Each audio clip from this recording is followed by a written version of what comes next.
let's assume that the other parties are bluffing and that there is monetary union.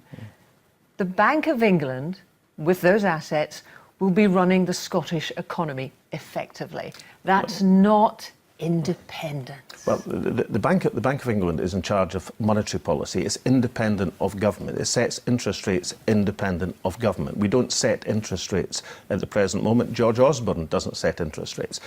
What we would run is fiscal policy. That's taxation, spending policy, like our plans that we published to increase spending by 3%, as opposed to the Westminster plans of 1%. You know, that's the sort of policy that will help us save and invest in our National Health Service, for example. It will look after the majority. It will look after the 60-odd million, not the people who live in Scotland. It will determine interest rates for them and not for us. Why should it if we're independent? Yeah, but I'm pointing out that's monetary policy. That's the setting of interest rates, financial policy.